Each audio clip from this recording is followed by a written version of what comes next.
Sejam muito bem-vindos a este terceiro e último bloco do nosso seminário de música, sempre falando dentro de um contexto de adoração a Deus. E agora essa última parte é uma parte um pouco mais delicada, um pouco mais complicada. Não deveria ser. Quando nós falamos a respeito do uso da bateria no louvor, nós temos muita discussão, muita briga na igreja, mas não temos diálogo. Quando uma pessoa é a favor do uso da bateria, esse aí é um rebelde, inconsequente, um irresponsável. Quando a pessoa é contra o uso da bateria, é um fanático, um extremista. Nós precisamos conversar sobre o assunto. E a minha proposta neste momento para vocês é essa. Eu vou compartilhar com vocês informações a respeito das implicações do uso da bateria na música de adoração a Deus. E o meu intuito, o meu objetivo não é trazer decisões, só informações. E cada um vai pensar, vai ponderar, vai buscar mais conhecimento, porque esse assunto é inesgotável, ainda existem muitas dúvidas a respeito, ainda tem muito a ser estudado, mas nós precisamos progredir nisso. Nós precisamos entender que existem muitas páginas de literatura descrevendo e comprovando que a música tem efeitos no corpo humano, tem efeitos sobre a saúde humana. A música afeta a nossa saúde física, mental e também espiritual como consequência. Então veja, muitas pessoas falam assim comigo, esses efeitos que dizem que acontecem, eu não vejo isso acontecendo, eu não olho para a pessoa e vejo isso acontecer na vida dela. Mas aí eu pergunto, quando uma pessoa tem um câncer, ela sempre sente isso? Sempre sente que ela tem um câncer? Sempre tem algum sintoma ali, claro, evidente, que ela tem um problema? Nem sempre. Agora, o fato de eu não sentir quer dizer que não está acontecendo algo dentro do meu corpo? E é para isso que eu quero chamar a atenção. Não é porque você não vê que não tem algo acontecendo lá dentro do corpo. Olha que interessante o que diz Robert Jourdain no seu livro Música, Cérebro e Êxtase.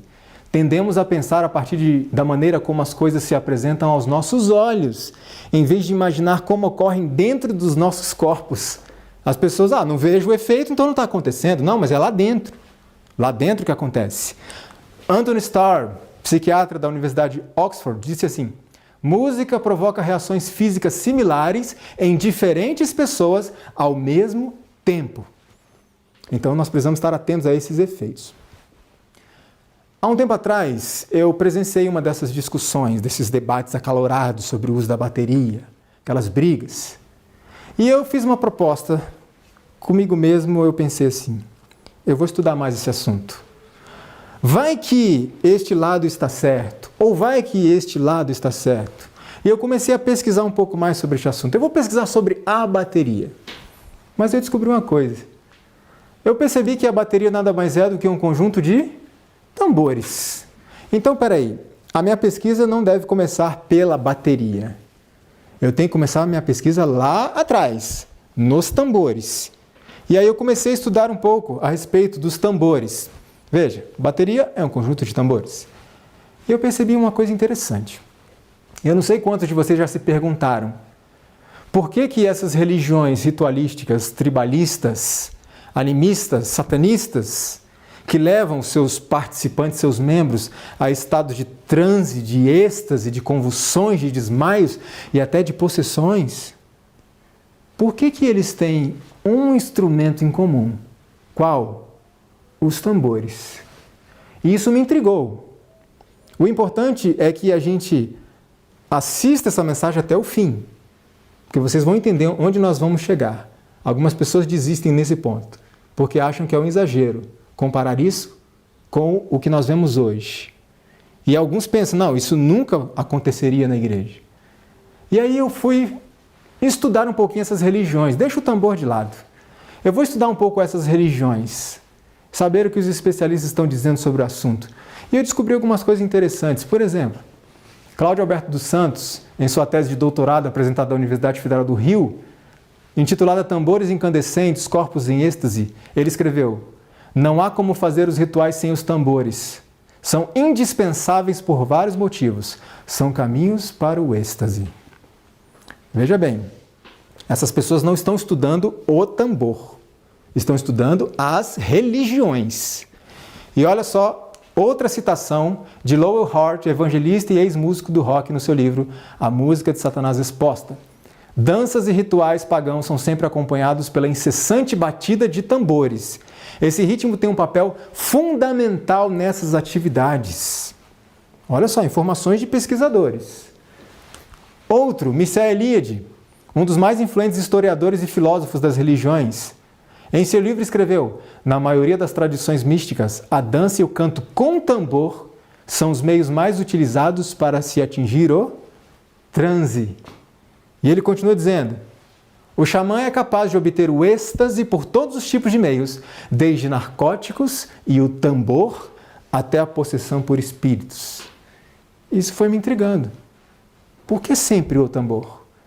Por que não um piano, uma flauta, um sax, um trompete, um violão?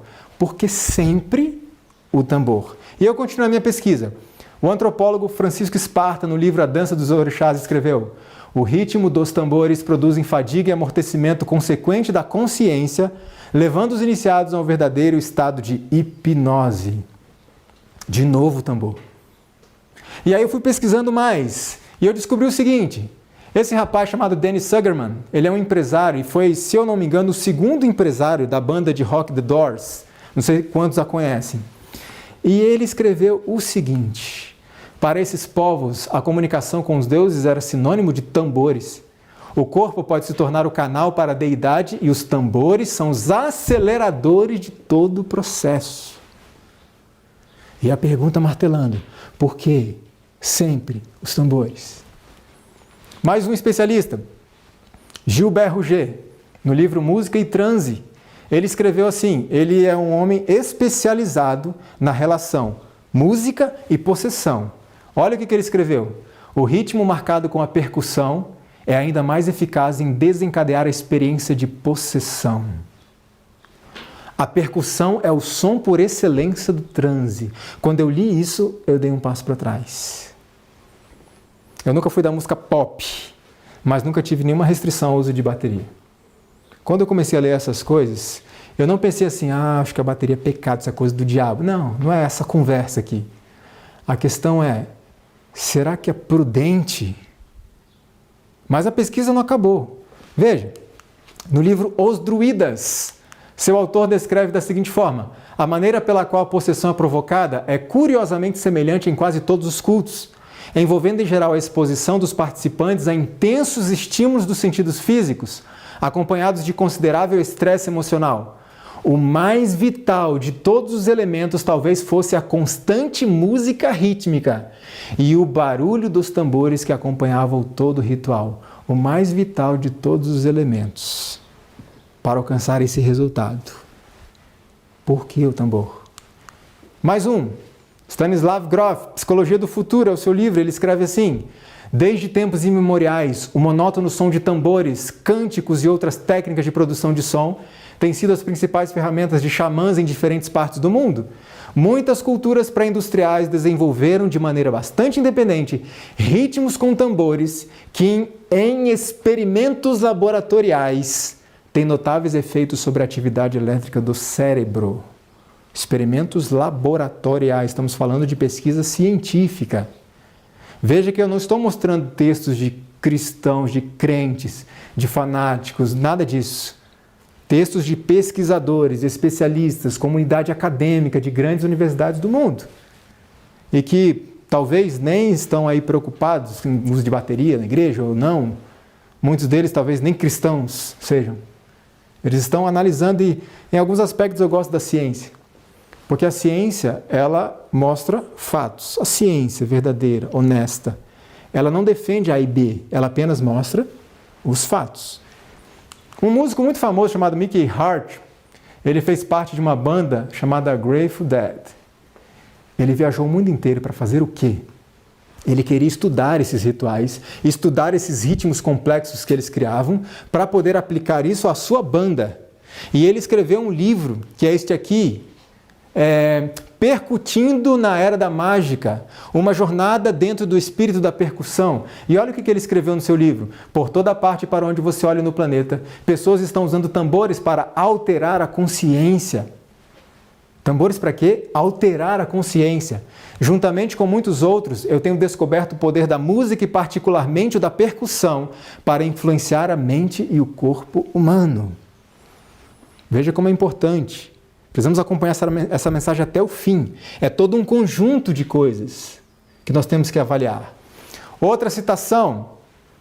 Michael Segal, percussionista, saxofonista, escritor, tem artigos no The New York Times e na revista Rolling Stones. Ele escreveu: percussionistas primitivos aprenderam a induzir respostas fisiológicas de êxtase e alucinações a convulsões e inconsciência. Quem aprendeu isso? Percussionistas primitivos. Mais um, Leonardo Albuquerque, ele apresentou um trabalho ao Congresso da Associação Nacional de Pesquisa e Pós-Graduação em Música, lá em Curitiba, na Federal do Paraná, e ele escreveu assim: enquanto um facilitador de experiências com tambores, ele, e psicoterapeuta, eu tenho pessoalmente testemunhado o poder do tambor de relaxar, energizar e curar. Eu tenho observado também a extraordinária e consistente habilidade dos tambores de criar estados de euforia, induzir estado de transe, promover diversão, liberar a raiva. O tambor entra como um facilitador de processos de transição por diferentes estados de consciência. São especialistas que estão falando, não sou eu. Especialistas. Por isso, a minha conversa a respeito de uso da bateria não é pecado, é certo, errado? Não. A minha conversa é realmente prudente? É prudente. E tem mais coisas. Qual é o objetivo da bateria? Nós sabemos que ela tem o único objetivo de dar ênfase ao ritmo por meio da emissão de um ruído. Esse é o objetivo da bateria, ênfase no ritmo. Agora, existe algum problema na enfatização rítmica? Vimos alguma coisa no bloco anterior e vamos reforçar alguns conceitos. Veja, é através de nossos corpos que primeiramente respondemos ao ritmo da música. Ritmo é enraizado no corpo, de uma maneira que não se aplica tão acometidamente à melodia e à harmonia. Mas, revista Psicologia Atual diz assim: ritmos musicais afetam tanto os nossos corações quanto as nossas mentes. Uma maneira de excitar uma série de sentimentos agitados, tensos, excitados e às vezes sexuais é através de ritmos insistentes e pronunciados. E agora leia isso. Marcar o ritmo com a bateria pode produzir estes efeitos poderosos por impulsionar os ritmos elétricos do cérebro. Revista Psicologia Atual, não sou eu que estou dizendo. Veja como nós precisamos estudar mais a fundo esse assunto, todas as implicações envolvidas. Ritmo percussivo agudo pode fazer um paciente entrar em espasmos. Dr. Hélio Potin escreveu o seguinte: o ritmo da música tem a capacidade de influenciar os ritmos do corpo. Toda música executada com ritmo repetitivo estoca energia nos músculos e faz com que eles se contraiam e relaxem ritmicamente, a fim de liberar a energia armazenada, ou seja, produz movimentos físicos. Aí algumas pessoas começam a compreender, por que razão, quando eu estou ouvindo uma música com ritmo enfatizado e repetitivo, o que acontece com o meu pezinho? Sem querer, quase que involuntariamente, ele está ali batendo. Isso é uma reação fisiológica do corpo. Essa energia armazenada precisa ser colocada para fora. E é por isso que música com ritmo enfatizado nos dá vontade de fazer o quê? Dançar. Movimentação física. E aí a gente começa a entender um pouquinho a diferença entre uma bateria de uma banda e a percussão sinfônica de uma orquestra. Qual é a diferença? Repetição. Como que funciona a bateria? Ela bate sempre no mesmo intervalo de tempo. Repetição. Tum, tá, tum, tá. A percussão sinfônica ela é usada para causar um efeito na música em situações esporádicas e específicas. Não há essa repetição. Ernest Pickering, presidente do Seminário Teológico Batista, escreveu o seguinte: um bom número de apreciadores do rock cristão tem pouco interesse nos textos das canções, porém muito mais interesse no quê? Na batida repetitiva. Agora nós vamos lá para o jornal Estado de Minas. Essa neurocientista e esse pesquisador lá de Barcelona escreveram um artigo em que eles dizem assim: músicas marcadas com batidas com um intervalo previsível são mais capazes de provocar movimentos corporais. O que é um intervalo previsível? Você sabe quando que vai vir a próxima batida. Ritmo repetitivo. A batida sempre naquele intervalo de tempo. No jornal Los Angeles Times, ritmos repetitivos podem interferir no raciocínio. Peraí, como que deve ser o nosso culto a Deus, segundo o apóstolo Paulo? Racional. E aqui diz, não sou eu que estou dizendo, são os especialistas, que ritmos repetitivos interferem no raciocínio, no racional. Veja isso aqui. O ritmo é o elemento da música mais estreitamente ligado ao movimento do corpo para a ação física. Este padrão rítmico, quando repetido várias vezes, pode ter um efeito hipnótico sobre nós. Como que é o uso da bateria hoje? Ritmo repetitivo. Batida repetitiva, em intervalos previsíveis de tempo. Veja só o que isso pode causar. Novamente, Robert Jordan, ele diz assim: nossos cérebros se habituam e cessam de reagir com coisas que não mudam. O mesmo acontece na música com batida repetitiva. Uma causa para esse fenômeno pode ser a temporária exaustão neural, quando os mesmos circuitos do cérebro são ativados repetidas vezes. Cada batida dessa gera um estímulo cerebral, um estímulo cardíaco e outras coisas mais. E quando esse estímulo acontece várias vezes, o cérebro se habitua e para de reagir. Por isso que os outros autores disseram que tem um efeito de bloqueio do raciocínio, os ritmos repetitivos. Stephen Halpern, um PhD, famoso palestrante internacional na área de saúde e nutrição, ele escreveu assim: o volume alto, a bateria e a repetição da maioria dos estilos de rock trazem uma semelhança não por coincidência à música de transe encontrada em outras partes do mundo. Especialistas que estão dizendo. Mais um livro, Notas em Música. Veja o que esses autores dizem a respeito. A exposição à música com ritmos desarmônicos, síncopes e polirritmos podem resultar em uma estimulação excessiva de hormônios, especialmente os opioides ou endorfinas, causando uma alteração no estado da consciência, desde a mera estimulação até a inconsciência.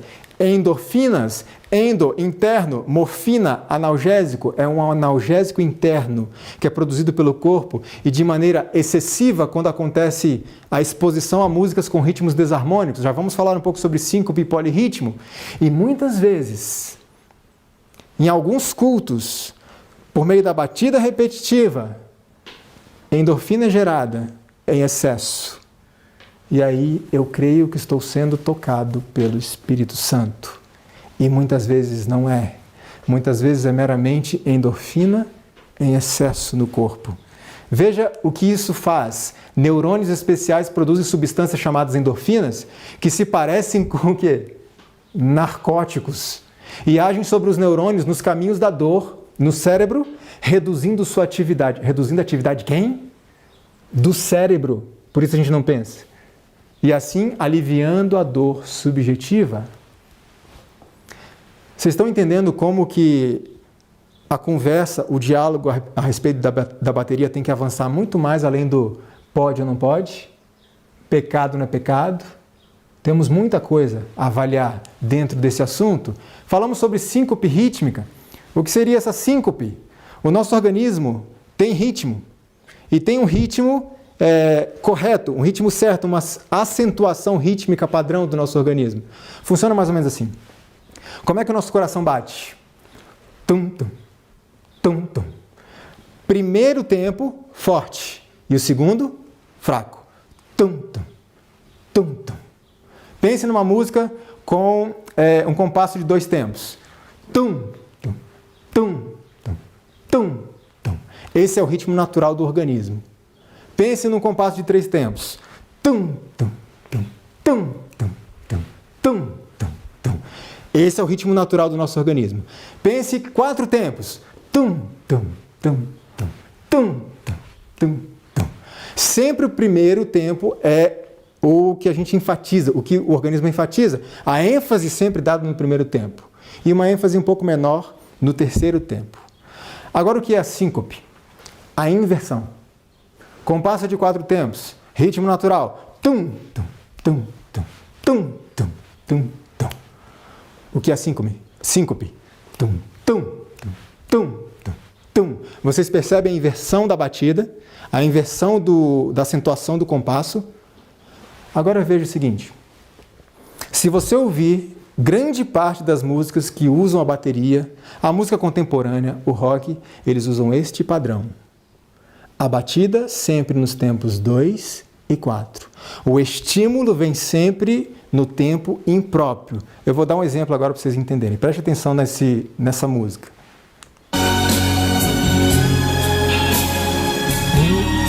3, 1, 2, 2, 1, 2, 1, 2. Temos outro exemplo. 1, 2, 3, 4. 1, 2, 3, 4. Vocês conseguem perceber a inversão? Mais um exemplo. 1, 2, 3, 4. 1, 2, 3, 4. Perceberam? Ou seja, ritmo natural. Primeiro e terceiro tempo. 1, 2, 3, 4. 1, 2. O que a bateria faz? 1, 2, 3, 4. 1, 2. Inverte. Agora, existe na literatura uma comprovação disso? Sim. Veja que interessante. Síncope é a acentuação consistente que não cai numa batida principal. Quais são as batidas principais? 1 e 3. O que a síncope faz? 2 e 4. Acentua 2 e 4. O que mais? Veja.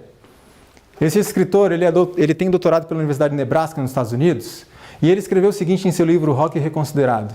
Síncope é uma acentuação de batida entre as batidas regulares do ritmo. Você pode chamá-lo de deslocamento da batida. Isso é a síncope. Charles Brown, em A Arte do Rock and Roll, escreveu: rock and roll é diferente das outras músicas primordialmente por causa da sua batida. Rock também tende a marcar fortemente os tempos de compasso 2 e 4, 1, 2, 3, 4, 1, 2, num compasso de 4 tempos, acentuados pelo baterista, e a maioria dos outros tipos de música acentua os tempos 1 e 3. Alguns estudiosos consideram qualquer música que tem esse padrão de batida nos tempos 2 e 4 como sendo essencialmente rock. Alguns especialistas consideram dessa forma. Um outro livro muito interessante, de um historiador profissional, esse autor ele é especializado em estudos de feitiçaria. E ele escreveu esse livro no qual ele diz: é para o Egito que os historiadores traçam a origem da música com batida sincopada e seus usos. Nos templos, sacerdotes intencionalmente empregavam síncopes complexas para induzir transes e outros distúrbios. Ah, mas não é exagerado? Vamos chegar lá. Vamos adiante. O ritmo sincopado é predominante na maior parte da música popular no mundo inteiro. Sua marca registrada é o incessante bater de tambores. O ritmo rock, em qualquer forma, é uma linha contínua de síncopes. Agora, pare para pensar. Na área médica, o termo técnico para se referir à perda de consciência e desmaio, você sabe qual é? Perda da consciência, desmaio. No meio médico chama-se síncope. Veja só, falamos sobre síncope. Tem um outro detalhe que nós falamos anteriormente, que é a polirritmia. O que é polirritmia? O que é poli? Vários. Ritmia, ritmo. Vários ritmos ao mesmo tempo. Agora pense comigo. A bateria ela foi criada justamente para que ela possa ser utilizada vários tambores por uma única pessoa ao mesmo tempo. Vários ritmos. Preste atenção para vocês entenderem melhor nessa música. Vocês conseguem pegar vários ritmos batendo simultaneamente, mas não dentro do mesmo compasso?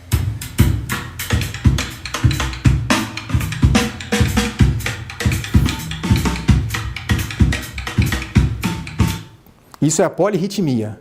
Isso é algo para o que a bateria também foi criada. Agora veja que interessante. A polirritmia faz o cérebro trabalhar dobrado.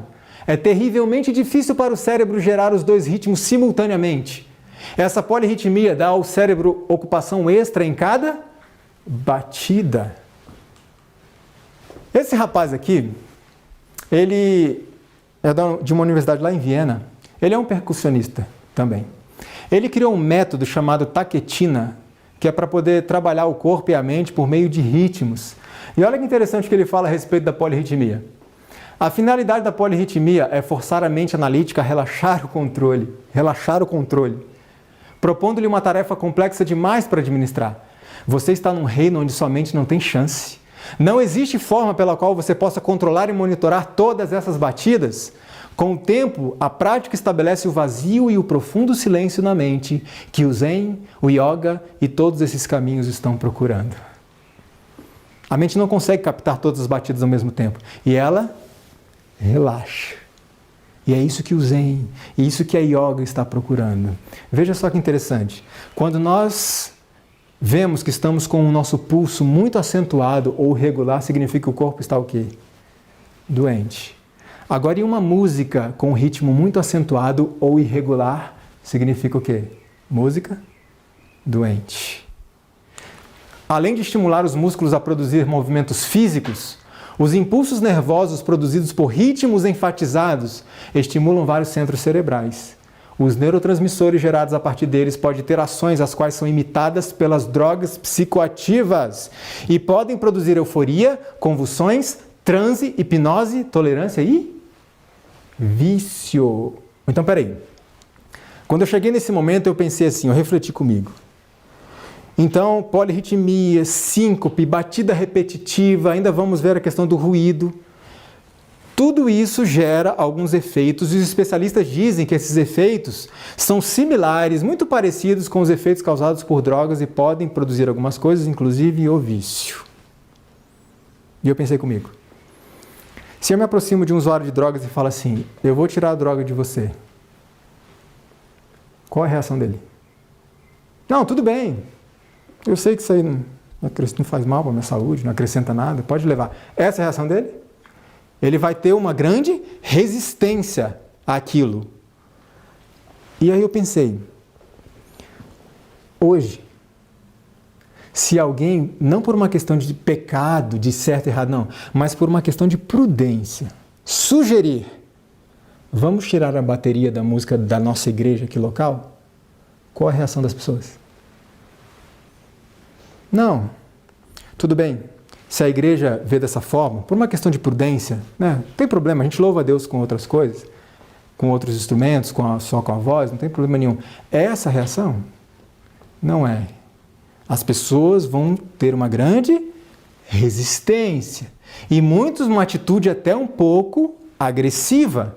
E eu pensando comigo nos meus estudos, será que existe uma relação? Porque o efeito é similar, porque causa um vício e você não consegue tirar um vício tão facilmente. Veja que interessante o que esse autor escreveu. Nada é mais singular sobre esta geração do que o seu vício em música. A música é uma espada de dois gumes. Ela é realmente uma droga poderosa. A música pode envenenar você, elevar seu espírito ou deixar você doente sem saber o porquê. E aí tem mais coisas. Um pesquisador, David Nobel, escreveu o seguinte: o ritmo acentuado cria uma secreção anormalmente alta de hormônios sexuais. Ritmo acentuado. E eu pensei, eu estou usando um instrumento que vem para acentuar o quê? Acentuar o ritmo. Hormônios sexuais. Tem outra citação. Esse rapaz, ele é um especialista em psicoacústica e bioacústica. Em seu livro ele escreveu: os fortes ritmos de tambores liberam gonadotrofinas no corpo, que aumenta a excitação sexual. Pensa no seguinte, aqueles cultos tribalistas, geralmente eles seguem 3 etapas. Eles usam algum tipo de entorpecente. Vem a música, vem as batidas, e depois terminam em orgias sexuais. Me diga uma coisa, qual que é o slogan do rock mesmo? Drogas, sexo e rock and roll. Será que tem alguma coisa a ver? Agora tem um outro elemento que precisamos analisar. Ruído. O ruído que ela causa. Veja, Simon Freud escreveu, é a batida que exige uma resposta física direta. Não apenas a batida repetitiva, não apenas a repetição, a polirritmia, a síncope, mas a batida em si causa um efeito e exige uma reação? Veja, o que faz você dançar é a batida, o baixo e a bateria. E com esta mistura, somada ao volume, a batida não é somente percebida, mas literalmente sentida, enquanto este aspecto do setor rítmico predomina sobre a melodia e a harmonia. Tem mais especialistas. Uma explosão de barulho é exatamente o que faz a maioria dos tambores. Alguns ouvintes mostram uma forte preferência pela música que tem batida. E tem muita gente que acha que não pode ser feliz. E que não pode sentir prazer na música se ela não tiver o quê? Batida. Ele continua dizendo assim: para estes, a música é principalmente um dispositivo para fazer seus corpos pulsarem. Esse prazer parece ganhar a prioridade, colocando em segundo plano o prazer da melodia. Wall Street Journal, um artigo que foi escrito ali que diz assim: pessoas que crescem com este tipo de música perdem a sensibilidade por polifonia, vários sons. Suas capacidades de atenção musical encurtam-se até quase atrofia e elas captam organização musical somente por movimentarem-se a uma batida. Olha que interessante esse artigo aqui. Site da Novo Tempo. O jornalista Washington, ele escreveu algum tempo atrás, lá em 2013, esse artigo, muito interessante, em que ele fala a respeito do rock, de algumas características do rock. Olha o que ele apresenta lá. A batida inebriante que substitui o ritmo provoca um estado de emoção que a mente não discerne. Ao ouvir esse tipo de músicas, a secreção de hormônios é acentuada, há baixas taxas de açúcar e cálcio debilita o poder de decisão. A baixa frequência do contrabaixo e as batidas graves da bateria afetam o líquido cérebro-espinal. Tá lá, é só você pesquisar. Precisamos estudar mais a respeito desse assunto. Agora veja isso daqui. Talvez a mais importante qualidade para a definição de rock and roll seja a sua batida. E se causa esse efeito no rock, vai causar o mesmo efeito em qualquer música que tiver essa mesma estrutura, essa mesma ferramenta, essa mesma utilização. A revista Time esboçou esse artigo em 1969 e ela diz assim: em certo sentido, todo rock é revolucionário por sua batida e som, que sempre rejeitaram implicitamente a restrição e celebraram a liberdade e a sexualidade. Estamos falando de ruído, a batida. Agora veja essa tabela aqui. Tabela de impacto de ruídos na saúde. Até 50 decibéis, a Organização Mundial de Saúde considera confortável, sem nenhum efeito negativo para o corpo.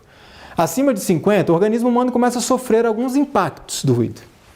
De 55 a 65, a pessoa fica em estado de alerta, ela não relaxa.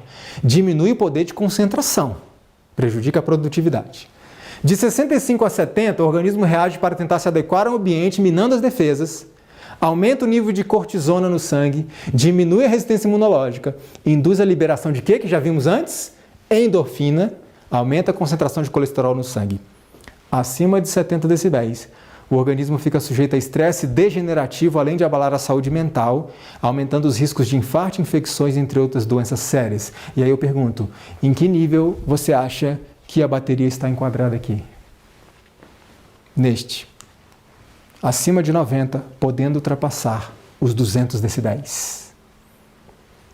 Isso, para mim que estou ali ouvindo, imagine a pessoa que está tocando. Uma razão para não usar bateria não faz bem à saúde. Não faz bem à saúde. E alguém pode perguntar assim, mas Leandro, e se a gente então diminuir o volume? Bem baixinho. Eu fiquei pensando nisso. Realmente, pode ser uma saída. E eu me deparei com um livro intitulado Seu Corpo Não Mente, de um médico internacionalmente conhecido, um palestrante muito famoso nesse meio da medicina. E olha só o que ele escreveu, John Diamond. Abaixar o volume não ajuda. A batida causa estragos mesmo em níveis baixos. Veja como o assunto é sério. É muito mais amplo do que, pode, não pode, é gostoso, não é gostoso, é divertido, não é divertido, agrada ou não agrada. A revista de eletrônica da USP, né, da Universidade de São Paulo, trouxe o seguinte artigo, veja que interessante. A ciência, estamos ainda no contexto do ruído, a ciência pode hoje apontar certas características físicas de um som, musical que o distingue de sons que são apenas ruídos. Utilizando instrumentos que transcrevem as ondas sonoras em imagens visuais, como o osciloscópio, vocês já vão ver, os cientistas aprenderam que a maioria dos sons musicais formam estruturas definidas por ondas e descritas por funções matemáticas. O osciloscópio é isso daqui, ó. Então está aqui o desenho das funções matemáticas. O artigo continua dizendo: nos instrumentos de percussão, o que vale para a música é o ritmo e não a harmonia. Como instrumentos de ritmo, os tambores produzem sons que diferem radicalmente dos produzidos por instrumentos melodiosos. Mais ou menos assim. Vocês conseguem perceber que nos instrumentos melodiosos, o desenho se repete, sempre se repete. É sempre um desenho igual. Enquanto nos instrumentos não melodiosos, é uma linha desorganizada. Está claro para vocês isso aqui na imagem? Agora, e daí? Essas são as ondas sonoras produzidas por alguns instrumentos quando você toca a nota Lá. E é lógico que tem que fazer uma ressalva, né? Os instrumentos que permitem tocar um Lá. Como, por exemplo, uma tesoura, você não consegue tocar o Lá. Então essa é a onda sonora, desorganizada. Agora, qual que é o problema disso? Quando uma onda sonora tem um comprimento definido e uma frequência determinada, como você vê na primeira figura acima, isso é definido como um som musical simples, um tom. Se eu tocar uma música aqui no piano, mesmo sem letra, se vocês conhecem a música, um Bem Junto a Cristo, por exemplo, vocês identificam que é o Bem Junto a Cristo, mesmo sem letra? Sempre. Por quê? Porque eu estou usando tons, notas, melodia. Você pode, de repente, não conhecer a música que eu estou tocando, mas você identifica aquilo como uma música, uma melodia. Agora, quando a onda sonora não tem um comprimento definido, não tem uma frequência determinada, como a segunda figura abaixo, totalmente desorganizado, isso é configurado no nosso corpo como um ruído, um barulho. E aí vem uma questão importante. Um ruído faz com que a membrana basilar da cóclea auditiva seja estimulada de forma desigual e desproporcional. Isso não é considerado normal nem benéfico para o meio interno do organismo. Por isso desencadeará uma reação de estresse. Vocês conseguem entender essa estimulação desigual e desproporcional das ondas sonoras? Tudo desorganizado. E aí o corpo entende, espera aí, isso é uma agressão, isso não é normal. E aí ele vai gerar uma reação de estresse. Quando nós estamos numa reação de estresse, num momento de perigo, é produzido adrenalina no nosso corpo, certo? Para que ela serve? Serve para você fugir ou para você se defender, para você lutar. Você fica mais forte, corre mais rápido, para você poder preservar a sua vida. Então veja bem, imagina a seguinte situação. Você está andando na rua e de repente você se depara com um cachorro pitbull. E ele está olhando para você, daquele jeito nada simpático, babando, rosnando, e ele vem correndo na sua direção. O que você faz? Os especialistas dizem, não corra. Põe um especialista lá, para ele ensinar como é que faz, porque eu corro. E a gente corre mais ou menos depressa quando estamos nessa situação. A gente corre mais depressa, porque estamos cheios de adrenalina, um mecanismo do organismo criado por Deus para a gente salvar a vida. E você corre, corre, corre, e o cachorro está atrás. De repente você se depara com um muro muito alto e o cachorro atrás. Não tem outro lugar para ir. É o cachorro aqui atrás, o muro aqui. Eu pergunto, você pula ou não pula aquele muro? Numa igreja eu estava dando essa palestra e uma irmã no primeiro banco falou assim, se eu pulo, eu derrubo o muro, mas eu salvo a minha vida. Ela disse, porque a adrenalina está no corpo, eu preciso me salvar. Agora me diga uma coisa, se nesse momento que você está diante do cachorro e um muro enorme, se nesse momento você usar a sua razão, o que acontece? Razão. Você olha para o muro,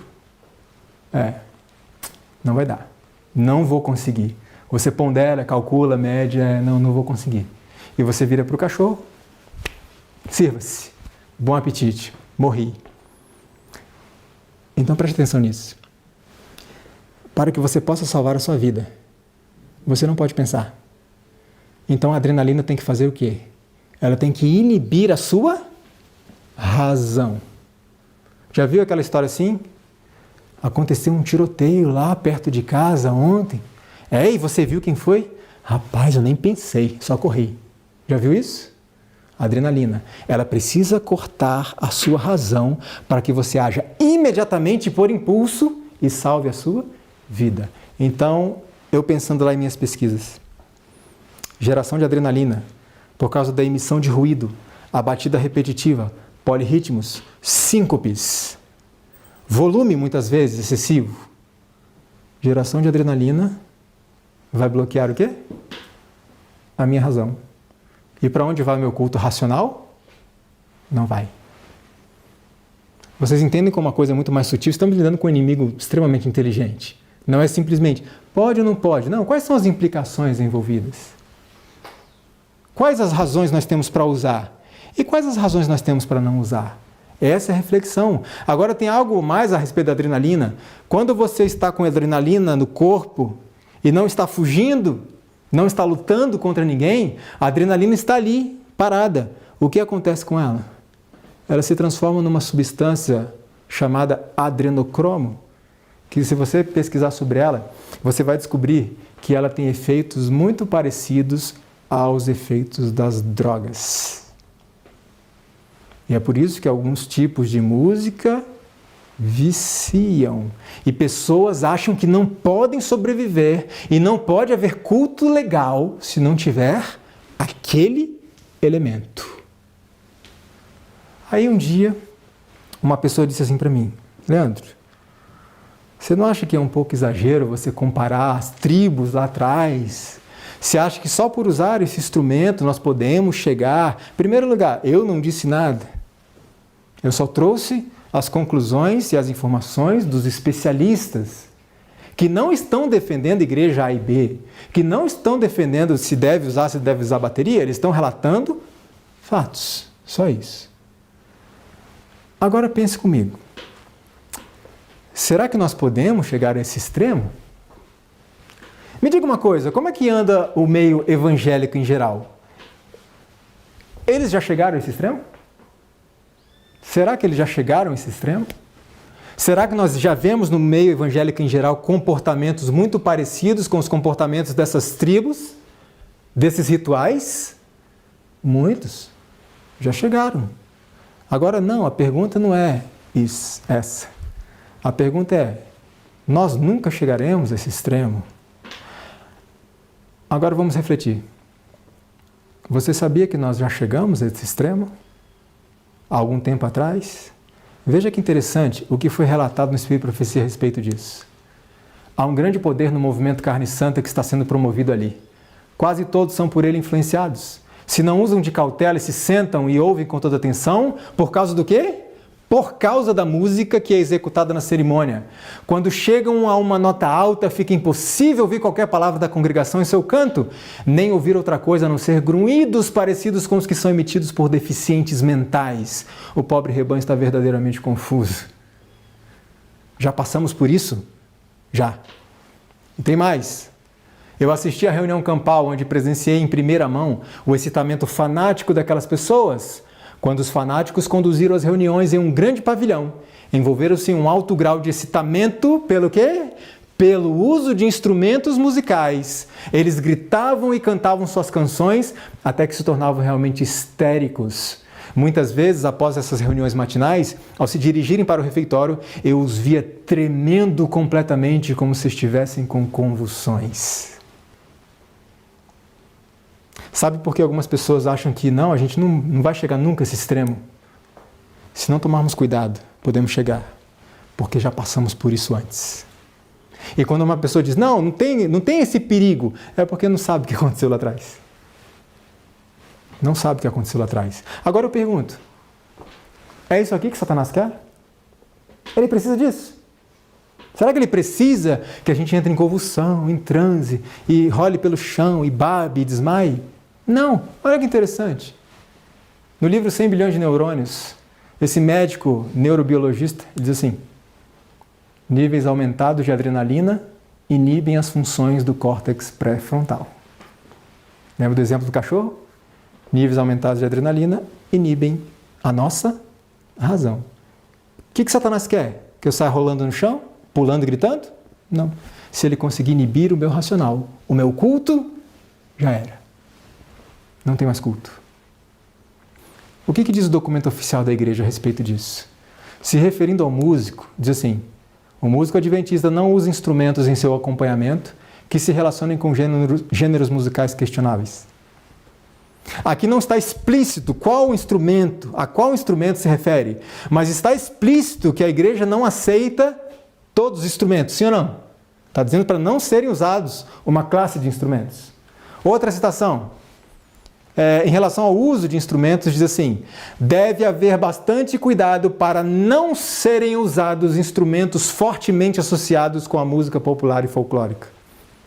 Está claro de que instrumento está falando? Não está. Mas está claro que a igreja não aceita qualquer tipo de instrumento? Agora eu pergunto, instrumento associado, fortemente associado à música popular, o piano é usado na música popular? Bastante.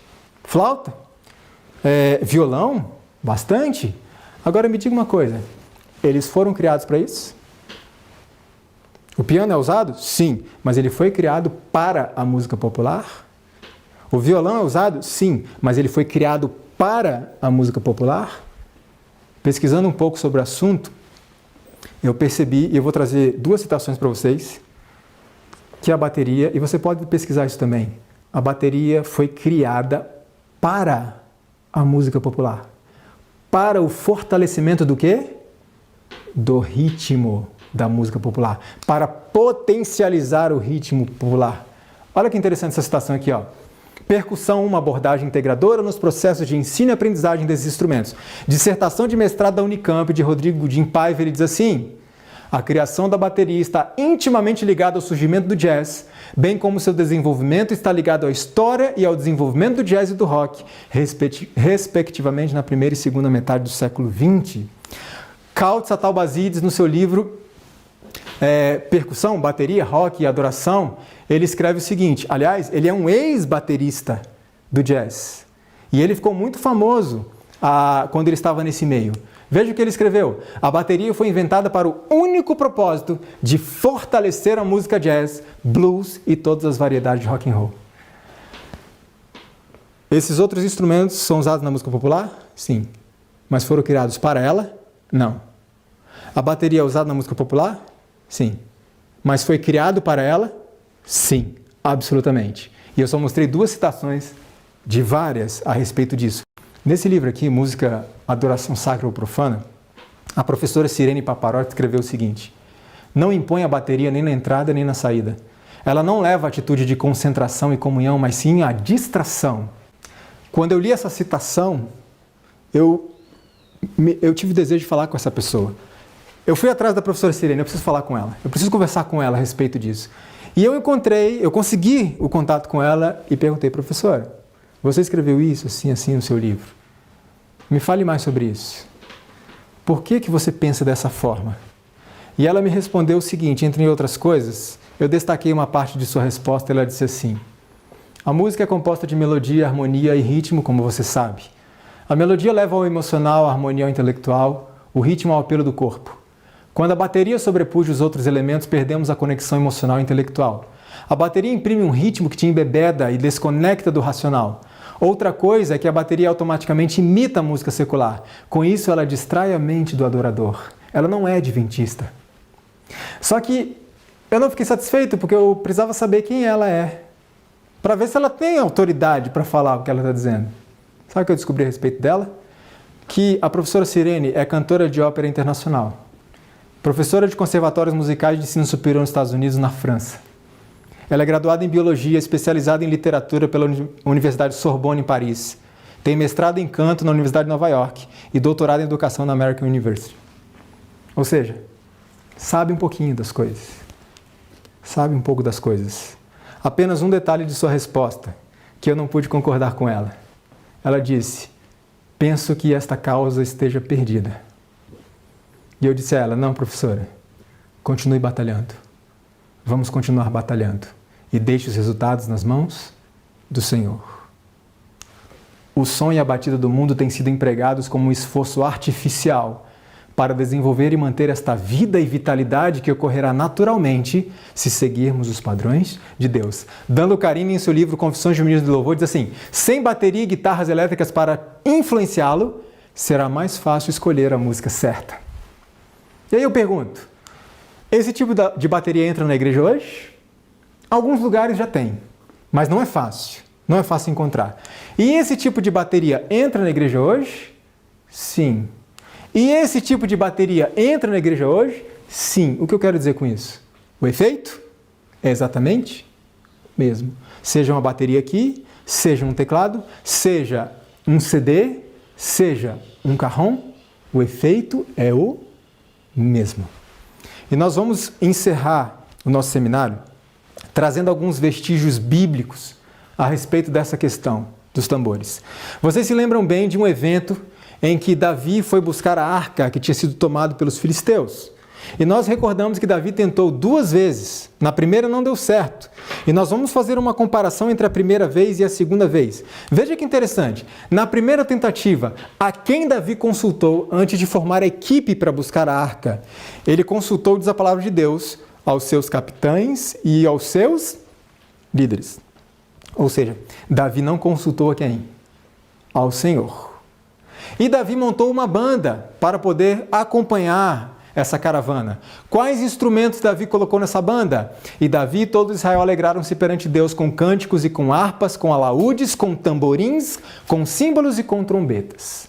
Essa foi a banda. O que aconteceu? Deu tudo errado. Os bois tropeçaram, Uzá encostou na arca e foi morto.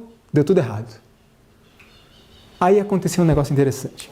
Esses aqui são os instrumentos que Davi colocou na sua banda para ir buscar a arca na primeira vez.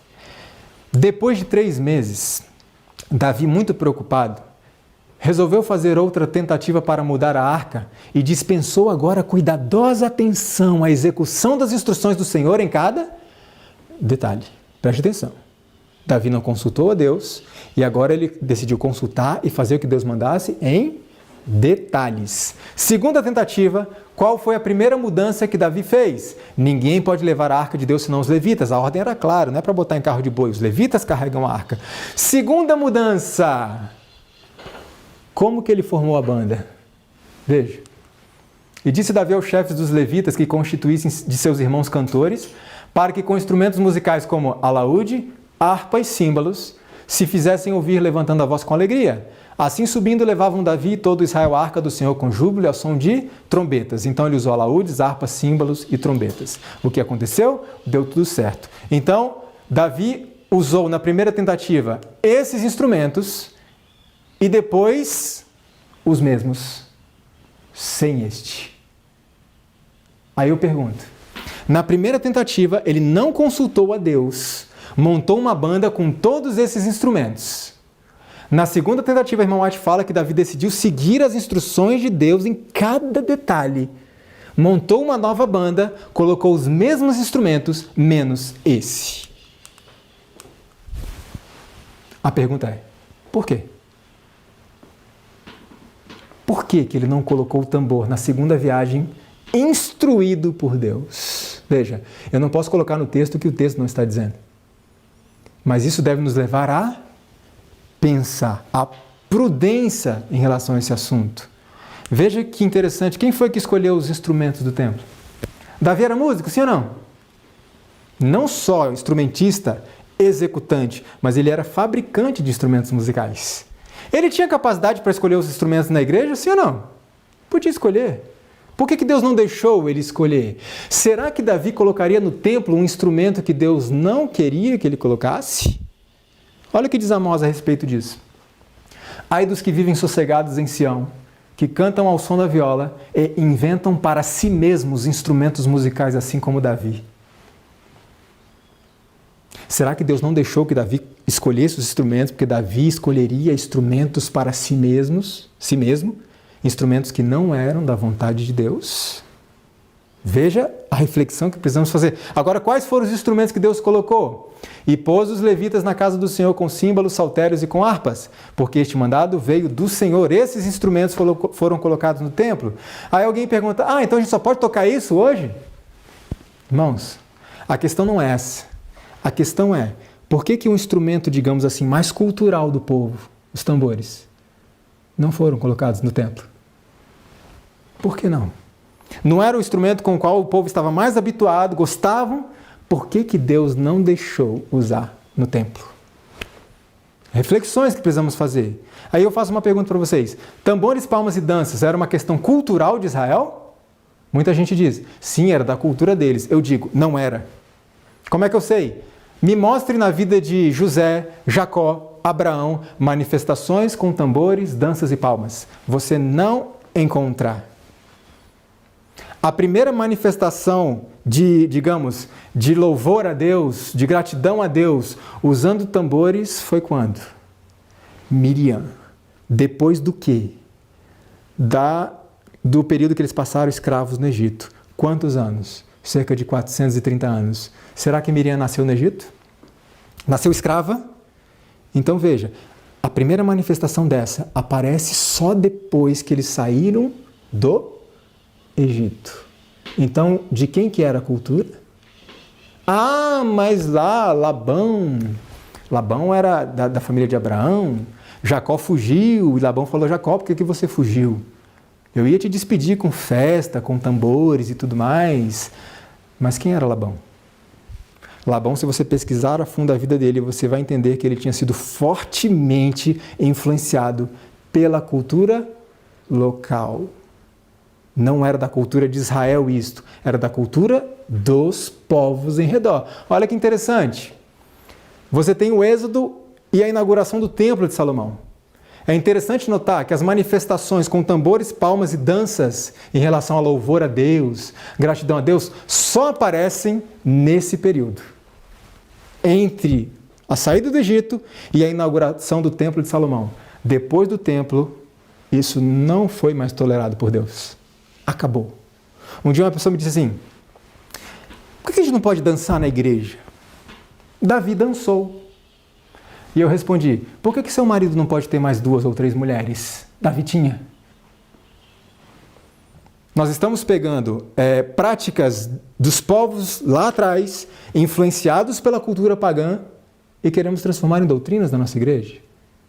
Deus tirou o povo do Egito e foi instruindo o povo, e à medida que ia instruindo, ele não tolerava mais certas práticas, como, por exemplo, a poligamia. Uma das características da liderança cristã é homem de uma só mulher. Em relação à adoração, ao culto, à liturgia, Deus também deu instruções. E tudo finalizou no momento da inauguração do Templo de Salomão, e dali para frente os tambores desaparecem, as palmas desaparecem, as danças desaparecem completamente. Veja que quando Neemias e Esdras participaram da reforma e reconstrução do templo, a Bíblia diz que a mesma restrição foi aplicada. Os tambores não foram colocados no templo. E aí eu faço uma pergunta. Se os tambores eram tão populares entre o povo de Israel e são recomendados para adoração a Deus em alguns salmos, é ou não é verdade louvar a Deus com tambores? Por que não foram escolhidos por Deus para uso no templo? Como é possível louvar ao Senhor com um tamborim no templo se não havia um tamborim no templo? A Bíblia diz, Salmo 150, louvar ao Senhor com tambores. Mas não tinha tambores no templo. Como é que se louva a Deus no templo com tambores se não tem tambor no templo? Vê como nós precisamos analisar mais a fundo essas questões. Veja que interessante essa citação da irmã White. Antes da terminação da graça, demonstrar-se-á tudo quanto é estranho. Haverá gritos com tambores, música e dança. Os sentidos dos seres racionais ficarão tão confundidos que não se pode confiar neles quanto a decisões retas, e isso será chamado de operação do Espírito Santo. Ela estava se referindo àquele movimento que vimos anteriormente da carne santa. Agora, é interessante, porque naquele dia havia vários instrumentos. Vários instrumentos. Havia órgão. Havia vários outros. Mas por alguma razão, ela só citou um. Qual? Os tambores. A minha pergunta é simples e clara. Se existiam vários outros instrumentos naquele momento, por que ela só citou o tambor? Porque ela não disse, tudo quanto é estranho, haverá gritos com flautas, órgãos, tambores e etc., música e dança. Por que ela só disse tambores? Veja, quando eu falo de contexto de prudência, não contexto de certo, errado, pecado, não pecado, mas de prudência. Hoje eu não uso a bateria na minha música mais por uma questão de prudência depois de tantas informações. Agora veja isso daqui. Relembrando o que disse Chesterton, Jamais derrube uma cerca sem saber antes a razão por que ela foi construída. Nós vimos naquele documento lá de 1972, que ainda está aí em vigor, não foi revogado. A igreja deixou claro, evitar instrumentos de percussão. Quando a igreja estabeleceu essa orientação, será que ela tinha todas essas informações que nós temos hoje? Não sei, talvez não. Será que a igreja considerava uma coisa do diabo, uma coisa que é pecado? Não sei, talvez não. Mas eu tenho certeza que quando ela estipulou essa orientação, os nossos líderes estavam pensando mais numa questão de prudência do que se é certo ou errado. Porque, iluminados pela pessoa do Espírito Santo, eles sabiam que se fosse permitido uma brecha, o que aconteceria? O que acontece hoje? E um dia uma pessoa me perguntou, Leandro, e se eu usar com equilíbrio? E eu respondi com outra pergunta. Você vai usar com equilíbrio? Você quer usar com equilíbrio? Estamos usando com equilíbrio hoje? Então por que a igreja proibiu lá atrás? E não há nenhum documento liberando. Podem usar à vontade. Porque os nossos líderes compreendiam que se desse uma brecha, as coisas iriam desandar. Como desandaram em muitas das nossas músicas. Então, nunca derrube uma cerca que foi colocada pelos nossos líderes lá atrás, sem saber por que colocaram. E como diz a Bíblia, não removas os antigos limites que seus pais fizeram. Usar bateria é certo? É errado? Eu não discuto isso. Agora, usar bateria é prudente? Não. Não é prudente. Você tem razões para usar? Eu tenho várias razões para não usar. E eu apresentei apenas um pouco delas para vocês hoje. E daqui para frente, a decisão cabe a cada um de nós. Do que faremos com essa informação? Mas o conselho que eu dou é esse. Continuem estudando mais este assunto. Não parem por aqui. Estudem mais. Leiam tudo que vocês puderem a respeito desse assunto.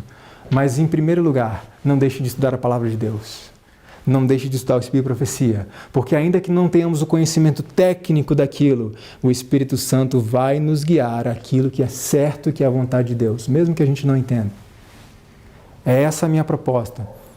O diálogo, o estudo, a busca diária de Deus. E com certeza, quando nós buscarmos a Deus com todo o nosso coração, em comunhão diária, acontecerá uma coisa muito boa. Nós passaremos a amar o que Ele ama. E passaremos a odiar o que Ele odeia. Deus odeia algum ser humano? Não. E quando nós formos íntimos de Deus, nós não odiaríamos nenhum ser humano. Nós odiaremos o pecado. Principalmente o pecado que está onde? Aqui, na minha vida. Esse é o propósito de Deus. Tirar o pecado de nós e nos transformar em novas criaturas, cidadãos, verdadeiros cidadãos do Reino Celestial. O nosso seminário encerrou. Eu espero que tenha sido para edificação. Eu espero que as informações aqui compartilhadas tenham sido úteis de alguma maneira para nós e que nós possamos continuar nessa busca do conhecimento da vontade de Deus para que possamos sempre oferecer uma adoração verdadeira. E adoração é submissão. Amém.